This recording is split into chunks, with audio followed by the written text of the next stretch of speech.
কেন প্রতি বছর জগন্নাথ দেব জ্বরে অসুস্থ হয়ে পড়েন? প্রতি বছর আচার অনুষ্ঠান মেনেই জ্যৈষ্ঠ মাসের পূর্ণিমা তিথিতে জগন্নাথ, বলরাম এবং সুভদ্রাকে স্নান করানো হয়। বলা হয় এই তিথিতেই জগন্নাথ দেব আবির্ভূত হয়েছিলেন। জগন্নাথ দেবের স্নানযাত্রার দিন 108 ঘড়া জল এবং 1.5 মণ দুধ দিয়ে প্রভু জগন্নাথ, বলরাম ও সুভদ্রা দেবীকে স্নান করানোর প্রথা চলে আসছে। এই স্নান সহস্রধারা স্নান নামে পরিচিত। স্নান যাত্রার পরের দিন থেকে 15 দিন পর্যন্ত অসুস্থ লীলা করেন জগন্নাথ দেব। বলা হয় স্নানের পর প্রভুর জ্বর আসে। জগন্নাথ দেবকে সুস্থ করে তোলার জন্য আনা হয় বিশেষ বৈদ্য। এই সময় ভক্তরা প্রভুর দর্শন করতে পারেন না। শুধু তাই নয়, এই সময় জগন্নাথ দেবকে 56 ভোগও দেওয়া হয় না। পরিবর্তে তাকে বিভিন্ন পাচন সেবন করানো হয়। 15 দিন পর পুরোপুরি সুস্থ হলে ভক্তরা তার দর্শন পান আর মহাসমারোহে রথযাত্রা পালিত হয়। তবে জগন্নাথ দেবের জ্বর হওয়ার পশ্চাতে একটি পৌরাণিক কাহিনী রয়েছে। প্রভু জগন্নাথ দেবের মাধব দাস নামে এক পরম ভক্ত ছিলেন। মাধব দাস সাংসারিক বিষয়াসক্তি থেকে নিজেকে গুটিয়ে নিয়ে সম্পূর্ণভাবে জগন্নাথ সেবায় মন দিয়েছিলেন। একবার তিনি আচমকায় দুরারোগ্য অসুখে আক্রান্ত হয়ে পড়েছিলেন।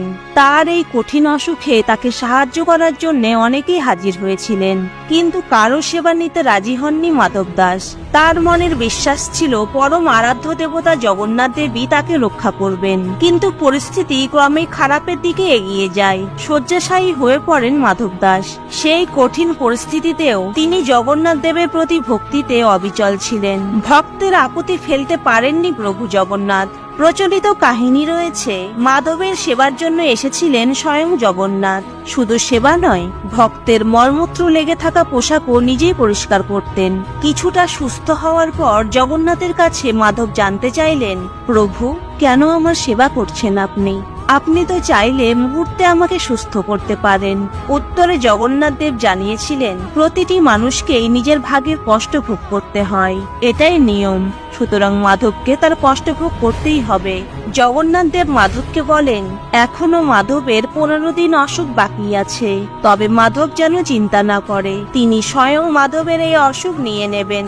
মাধব দাসের বাকি এই 15 দিনের অসুখ জগন্নাথ দেব নিজের শরীরে নিয়েছিলেন। ধীরে ধীরে সুস্থ হয়ে ওঠেন মাধব দাস।